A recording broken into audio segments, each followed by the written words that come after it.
It's 7 a.m. from Fox 35. This is Good Day.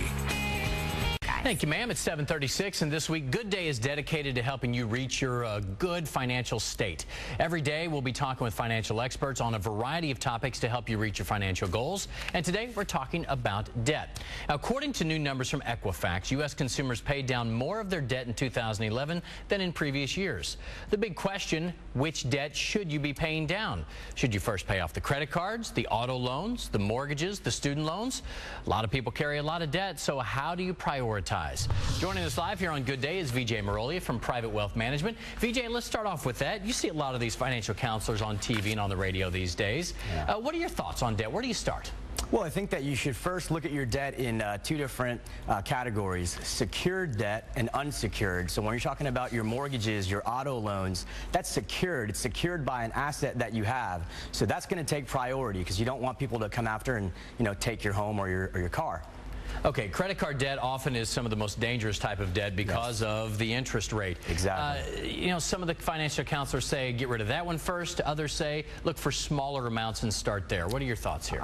You know what, John? That's a great question. We're taught that you should get rid of the debt that has the highest interest rate, regardless of the size of that debt.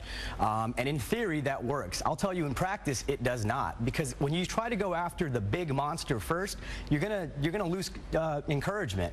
I suggest you go after the smaller ones and build momentum. I think it's called the snowball approach, and I think Dave Ramsey is the one that came out with it. I think it's the best way to get rid of debt. All right, auto loans. What are your thoughts on this one? I always think, boy, if you can't afford the car, you might want to be really careful because these can get you too. They can, but we live in a society that we need a new car every year, bigger and better, and unfortunately, it's one of the worst things that you can do. But yes, after you're home, you need to pay off your car, especially if you're going to need that car to go to work. Otherwise, they're going to come and take it. Also, student loans are tricky because even if you claim bankruptcy, that's the one thing that doesn't go away, right? It's the one debt that you cannot erase or get rid of no matter what you do. So yes, student loans are going to be with you for the rest of your life. I suggest you pay them off unless they're at a very low interest rate. If they're at a very low interest rate, then start going after the credit card debt first. All right, one more question here. You mentioned Dave Ramsey, and he's debt averse in all cases. We've had him here on the show numerous times. Robert Kiyosaki, Rich Dad, Poor Dad guy, says debt is a tool. So people hear mixed messages here. Right. How do you filter between the messages there? Well, I think that both gentlemen are talking to two different groups of people.